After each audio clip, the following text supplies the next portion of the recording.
Hello, welcome to a closer look at DFW businesses. I'm your host, Robyn H. Jimenez, and today we're going to take a closer look at Carpenter's Cafe and Catering. Our guest today is Katrina Carpenter. Welcome, Katrina. How are you doing? I'm good. Thank you so much for having me. I'm doing great. Well, I'm so glad you could join us. I know you're super busy between your lunch rush and getting ready for your dinner rush. So, what is on the menu for today? So we pride ourselves in a spin on comfort food. Our daily menu consists of a lot of sandwiches and fresh made soups and salads.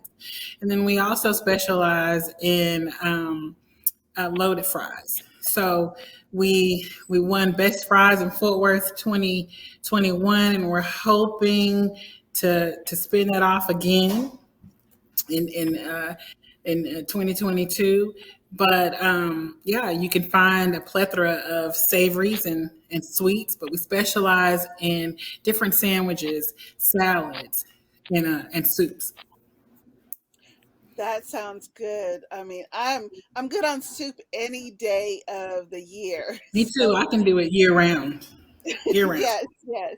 And a variety of soups. I love a variety of soups.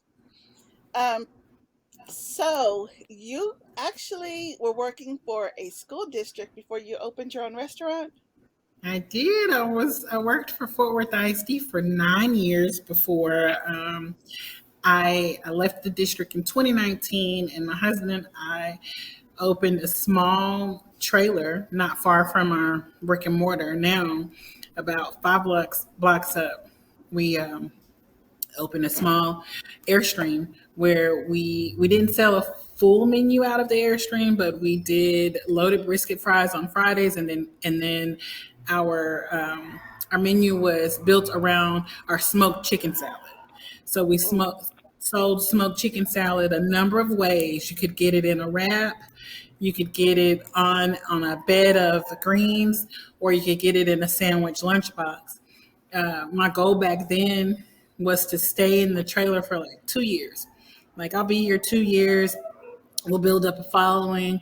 We'll build revenue, and then we'll move on. We'll migrate from there. I was there 6 months. 6 months. And Six then months. what Six what months, and I'm sorry. Go ahead. what moved you on from there? Where'd you go and what what prompted a move? Well, what prompted the move? Because I was not ready, and in my head, I wasn't ready. But we also became members of the Near South Side, and they really encouraged us to take a step forward and told us about a space, an opportunity that was coming available um, to take on a lease in the current space that we're in.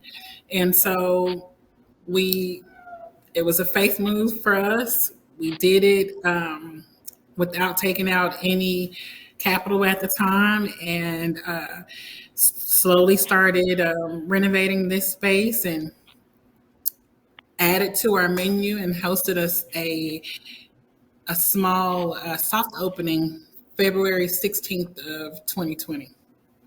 Okay. Okay. So you're still kind of, in that baby mode. Like Kind it's of, just and I think I would say yes, only due to the pandemic. I mean, yeah. we, like I said, we hosted a soft opening in February of 2020, and then March of 2020 there was the pandemic. So I think that had it not been for that, we could have migrated a little bit further from the baby stage. But yeah, you're right. We still are. So the pandemic is most restaurants were very affected by the pandemic in one way or the other. How did the pandemic affect your restaurant and what did you guys do? When pandemic first hit, I was devastated. I mean, we had restaurants all around us who were now changing their business models, right? Well, we had only been open a little over 30 days. And so we didn't have, I mean, it's like, this is, how do you go from not even working your first business model out to now changing the business model? And not only that, we were new kids on this block. So not everybody even knew we were here.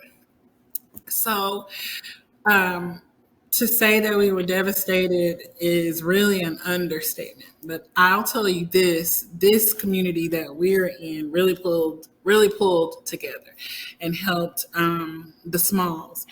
Um, the Facebook groups that the community groups that were very intentional about putting out a list of small businesses and small and restaurants to patronize is really what helped us make it over the hump. We found out that in a neighborhood group on Facebook, our name was shared with one of the Facebook coordinators. And they were looking for catering at the time Oh, to bring in food to their essential workers. And we happened to be one of the 5 restaurants that were chosen to do that. And that is what carried us over all the way into June. It really did. It allowed us to keep revenue going, and it also allowed us to put um, our taste in other people's mouths, further up 35 that hadn't had a chance to experience us yet. So, okay. So you said basically you have what are they? You said brisket fries. oh my Tell me about your gosh, fries yes. they're again. called they're called Babes Loaded brisket fries. That's one of them, and then we do a Frank's Funky Town fry. We also have a Pecorino Delight. So I'll tell you a little bit about all 3 of them. The loaded brisket fries are. We start with the potato dippers, kind of like a potato skin, but a little bit more meat on it than a skin, and it's fried to a crisp.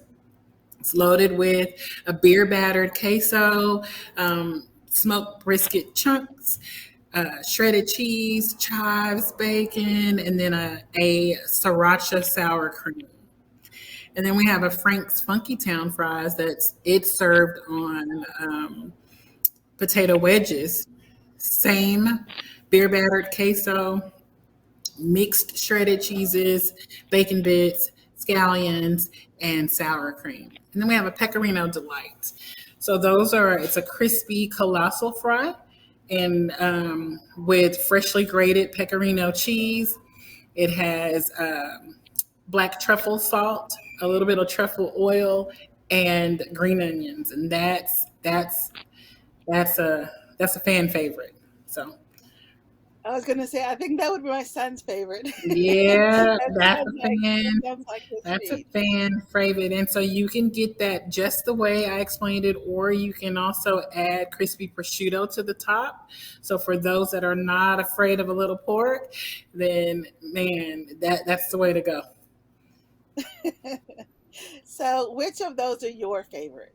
Man, they're all my favorites. I get asked all the time, hey, what's your favorite item on the menu? And it's like, I tell people, I'm funny about sharing things that I don't love. And so it's not going to make it to my menu unless I love it. So Okay. I'd have to say So all of them. so so the best advice is to that people have to come at least three They've got three to try times it to try all. everything.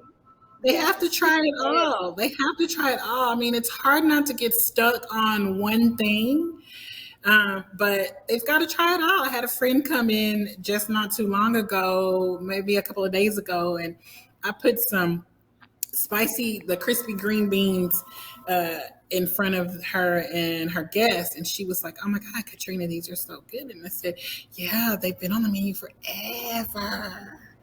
But when you get stuck on something that you really love, it's kind of hard. But my advice is to every trip try something new.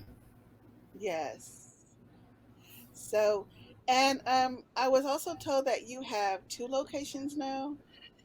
Yeah, so we partnered with the Magnolia Wine Bar last June, which is another business that's not too far from us. And we have a food truck that sits on the property there and we provide all of the food for, I would say, maybe their happy hour crowd. So from about 5 to 10 o'clock, there's a menu that is specific to the wine bar. And so it's called Carps at the Magnolia. So it's in partnership with the Magnolia Wine Bar. This year, Oh, though, that. this year we will be taking the truck. It won't just be at Magnolia. We will move it around different locations. And that's a completely different menu on the truck than what you would find inside of the cafe itself. Okay. That's impressive. My I guess biggest question is, when are you coming to Dallas? You need to open You a know what? restaurant in Dallas. I know people have said the same thing to me. Forward is it's my home. It's where I was born, bred, and raised. I mean, I have done several events in Dallas though. Just last week, Thursday and Friday, my husband and I were at Dallas Market Hall for a 2 day event. And so, I mean, I'm catering all over the Metroplex. I don't know when we would bring a brick and mortar space to Dallas. Who Okay, knows? well, when you do, I want to be the first one you tell so I can announce it, and I'll be first Most involved. definitely. Most definitely. We got to get you down this way too to come and visit us, though. So, oh yeah. So I am all about the soups. I love salads, sandwiches. I'm a little iffy on, but fries. Well, I'll tell you this. I've had several people who they're like, "Oh, I don't like chicken salad. Oh, I don't like." I'm like, okay, but then as soon as they try, they're like, "Oh, I like chicken salad now." So give me an opportunity to change your mind about a sandwich. I bet you I Well, can. I'm gluten free, so We I have can. gluten free bread options. We Oh, do. okay. I'm a fan for life We then. do. We do. Okay, We got you okay. covered. Oh well, then you have to come to Dallas so I Maybe can one spend more day. money than Maybe I one day. should. We don't know. If the stars align, maybe one day we will. Who knows? I won't say no. You never know. So, but when I am down in that direction, I will visit you. I have a niece in that area, so I'll definitely tell her you have to go by and let me know. Oh, you know what? Yes. She's going to be coming this way. I'm going to tell her to stop by there Okay. and pick me up some food before she comes. Yes. Anyway, let me ask you, with the pandemic, what are you guys doing to keep yourself safe and keep your customers safe? Well, for a while, I'll tell you on both ends, cafe wise and catering, um, to keep my staff safe and just heavy precautions. We have not committed to full service catering in a while, um, and the ones that we are committing to, the guest list has been very small. We're just not ready to jeopardize them. I mean, we're not ready to go into bigger spaces with larger crowds, jeopardize the health of ourselves and our staff, because then when somebody's down, then we're all down. And what that does is it shuts down operation. And so we can't afford to do it. I mean, we're still in a recovery phase, and so we just can't afford to do it. And for a while, we also did not have any walk-in, sit-down traffic inside of the cafe space. And when we did do that, we required masks while standing up, and we really still went to very, very limited seating because our space inside is quaint, cozy, and small. And so we just went to very limited seating, increased sanitation, times 10. I mean, and have just been very mindful about what we accepted, and it just depended on um, the crowd size. So, very smart. I Yeah. um I know everybody's having to make changes, and it's all of it is not what we want, but we have to do what we have to do to stay safe and to keep our community Right. safe. Right. I mean, especially with, we're not just, I mean, we're all of us in the hospitality industry are still experiencing um, staff shortages. So we can't afford to, I can't afford to lose not one person off of my staff to COVID right now. What happens is, if they're down, then that means that we're exposed. And then, it's just, I can't. I was even really leery about bringing on new staff. Just really depends. I can't control what they do outside of me, right? Hmm. So Right. really just taking care of who we have on staff, and protecting this covenant so that we can continue to protect ourselves and our customers. You know, so just being somewhat picky. I'm sorry about what we bring in so that we can safely put out a safe product too.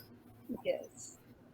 And I know your customers appreciate you for, looking out for them as well. So, Yeah, I've gotten some feedback from them. as far as the community, as a small business, of course, we all need help from our community, so we can continue to support them. So, how can the community support you? I would say, keep us in your thoughts when it comes to when you're having to source a caterer, or when you're taking a lunch meeting, or keep us in your thoughts. Share our business with others. Continue to do that. That is word of mouth is better than any piece of advertisement that I've thought about purchasing. We've scaled with word of mouth. It's been word of mouth. I mean, and it travels faster than some articles does. And so if you've had a wonderful experience with us, share that experience and send somebody our way. That's how the community can best support us. And how can we find you online if we want to know more about you? So my website is www.carps, cafe.net. And then we're also on Instagram and Facebook. You can find us there the same way, Carps Cafe. And as soon as you type in Carps, we're the only one that pops up. I've tried it several times on Instagram, so I'm like, yes. But you can find us on our social media, and you can visit my website. We update that website very often, and we use our Instagram and Facebook page very often too. It's how we keep in touch with a lot of our customers through social media. And for everyone who is ready to grab a plate, where are you located and what are your hours of operation? Right now, we're at 1116 Pennsylvania Avenue. This is our home. Our hours of operation are from 11 to 4, Tuesday through Saturday. We are getting ready to undertake some small renovations, so we will have only walk-in traffic for a little bit, but we're doing that so that we can get ready to expand our seating. So, but for now, 1116 Pennsylvania Avenue. We're also open to taking our truck on the road for other pop-ups that we did not do that last year, but you can book catering through the website, and you can also book the truck for special events through the website. Okay, that sounds great. Well, Katrina, that is our time for today. I appreciate you taking time to talk to us and tell us all about Carpenter's Cafe. I know our viewers will want to grab a plate because the food looks so good. So, And I want to thank our viewers for supporting us. This has been a closer look at DFW businesses, taking a closer look at Carpenter's Cafe. I'm your host, Robyn H. Jimenez, and don't forget to visit us at dallasexaminer.com or download our app on Apple and Android smartphones. Follow, like, and share us on Facebook, Twitter, TikTok, Instagram, LinkedIn, and Pinterest. Stay safe and join us next month when we take a closer look at another Black owned business in the Dallas Fort Worth area.